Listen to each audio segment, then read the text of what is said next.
এটা কি করছো তুমি? যারা তোমাকে আহত করেছে তাদের শাস্তি দেওয়া আমার কর্তব্য। হে আমার প্রভু শ্রীরাম, আমার জন্য যদি কিছু করতেই চান তাহলে এই যুদ্ধ করবেন না প্রভু। নিজের এই ক্রোধকে আপনি ত্যাগ করুন প্রভু। এই বালকদের আপনি ক্ষমা করে দিন প্রভু, ক্ষমা করে দিন আপনি। হনুমান,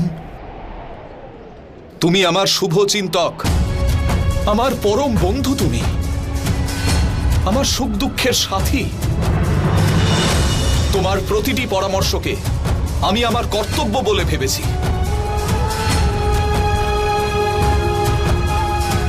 কিন্তু আজ আমি এখানে যা করতে এসেছি তা থেকে তুমি আমাকে আটকাতে পারো না। এরা দুজন নিজেদের সীমা ছাড়িয়ে গেছে। অযোধ্যায় লক্ষণ এখনো মূর্ছিত হয়ে রয়েছে। আমার পরাক্রমী সেনাবাহিনী সুগ্রীব, অঙ্গদ, ভরত, জাম্বুবান এদের সবাইকে পরাজয়ের সম্মুখীন করেছে এরা।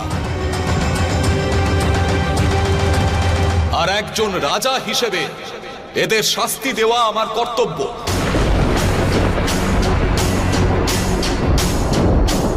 আর যদি আজ তুমি আমাকে আমার কর্তব্য থেকে বিমুখ হতে বলো, তাহলে রাম আজ তোমার পরামর্শকে উপেক্ষা করতে বাধ্য হবে। মহাবলী হনুমান, আমাদের প্রতি আপনার স্নেহের জন্য ধন্যবাদ, কিন্তু শ্রীরামও উচিত কথা বলেছেন যে আপনি মাঝখানে আসবেন না। যদি যুদ্ধের পরেই আমরা আমাদের প্রশ্নের উত্তর পাই তাহলে তাই হোক। এবার এই যুদ্ধ আমাদেরকেই লড়তে দিন।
এটা উনি কি করে করতে পারেন?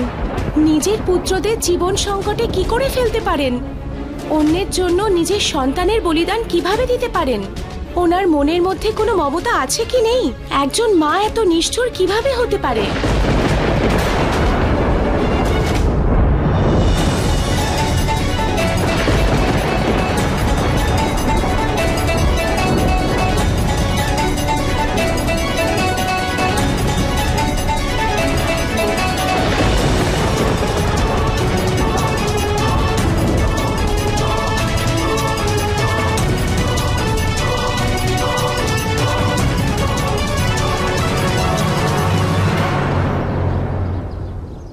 ধীরা, তুমি কখন এলে? মাতা, আপনি তো কিছুই জানেন না ওখানে কি হচ্ছে। শান্ত হও ধীরা, শান্ত ধীরা। এরা অসুস্থ, এদের শান্তি আর বিশ্রামের প্রয়োজন। চলো।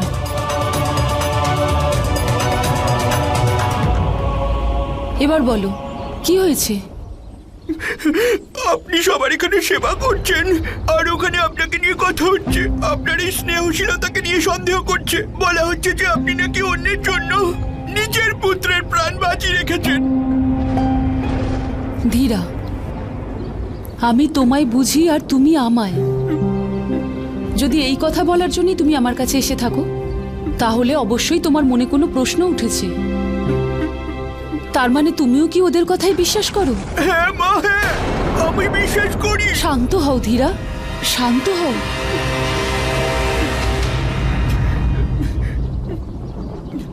মাতা, আমি আপনাকে জানি। আপনার মন স্নেহশীলতায় পূর্ণ।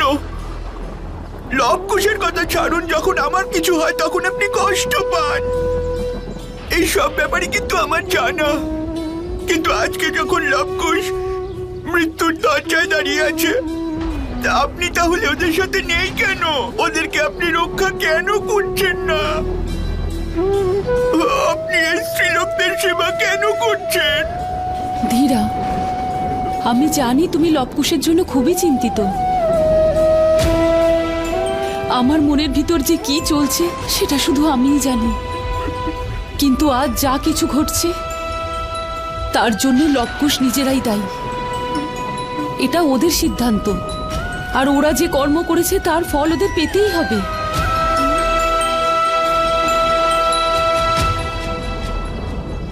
কিন্তু যা কিছু এদের সাথে ঘটেছে,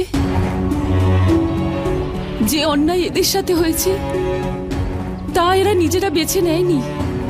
তা সত্ত্বেও এদের কষ্ট পেতে হচ্ছে।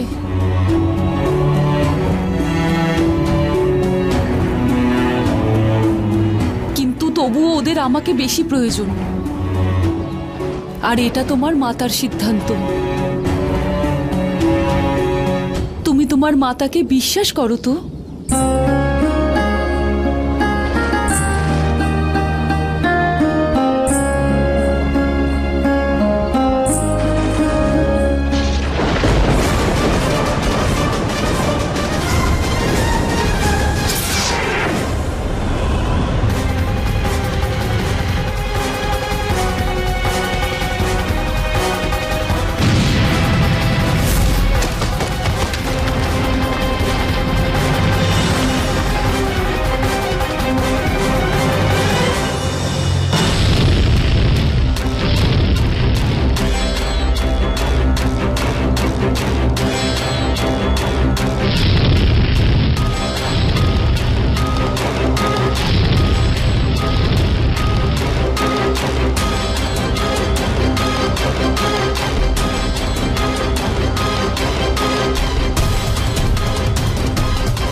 প্রতিভা তো রয়েছে, কিন্তু দুঃসাহসও ঠিক ততটাই।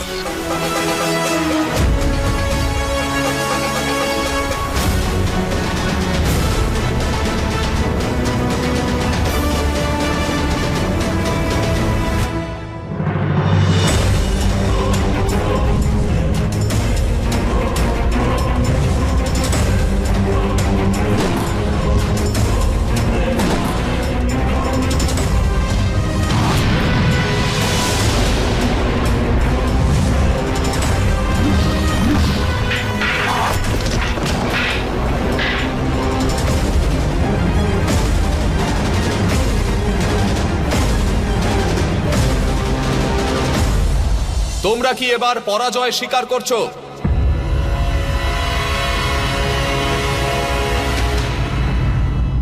লবকুশ, আমার কথা মন দিয়ে শোনো।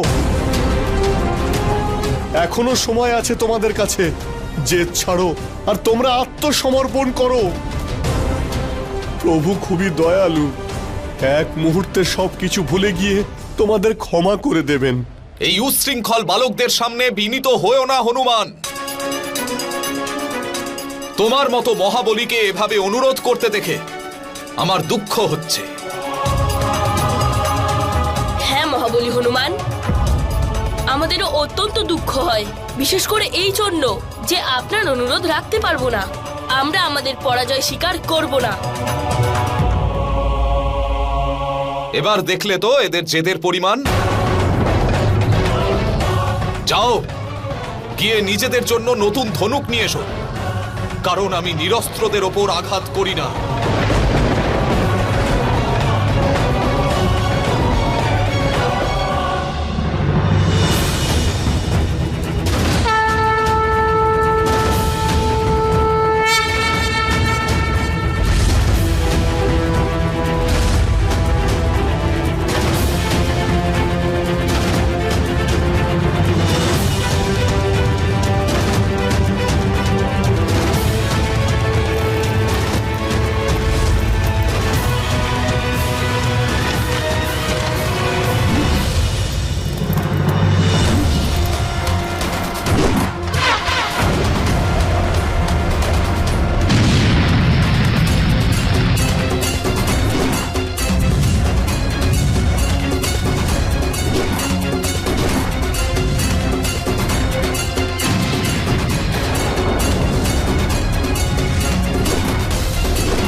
কাছে প্রহার করার মতো একটাও বাণ নেই। আমাদের সব বাণ আর অস্ত্র শেষ হয়ে গেছে।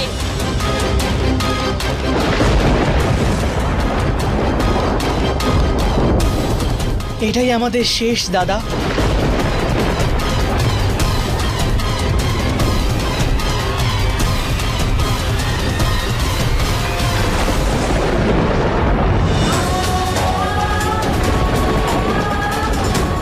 হে ভগবান বাল্মীকি, এই মায়ের প্রার্থনা শুনুন। আমার পরিবারকে ধ্বংস হওয়ার হাত থেকে এখন শুধু আপনিই রক্ষা করতে পারেন।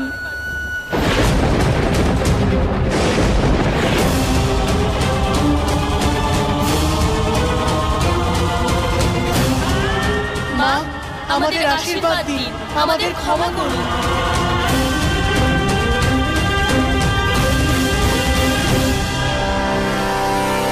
নিজেকে সংযত করুন রাজারা।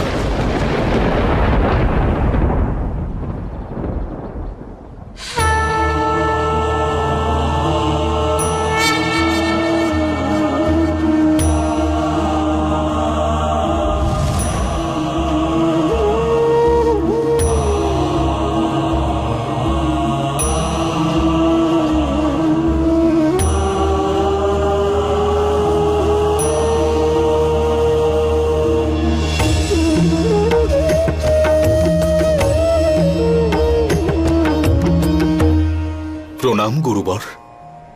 এই আপনি কি করছিলেন রাজারাম? আমি এটা মোটেই করতে চাইনি গুরুবর, কিন্তু এদের দুঃসাহস আমাকে বাধ্য করেছে। আমি অনেকবার ওদের সাবধান করা সত্ত্বেও এরা সাবধান হয়নি, নিজেদের জেদে অটল থেকেছে। এরা তো অবুধ বালক, কিন্তু আপনি হলেন করুণাপতি, সহনশীল।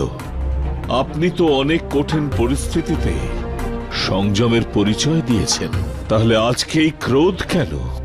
গুরুবর, আমি ওদের বোঝানোর যথেষ্ট চেষ্টা করেছিলাম। কিভাবে? যদি আপনি বোঝানোরই চেষ্টা করে থাকেন, তাহলে ওরাও তো অনেকবার বোঝানোর চেষ্টা করেছে যে যজ্ঞের অশ্বরা এই জন্য ধরে রেখেছে যে ওরা কেবল আপনার সঙ্গে দেখা করতে চায়, যুদ্ধ চায় না। উত্তরের অপেক্ষায় ছিল ওরা। কিন্তু আপনি কেন এলেন না? আর যখন এলেন তখন শব্দের জায়গায় অস্ত্রের প্রয়োগ কেন করলেন?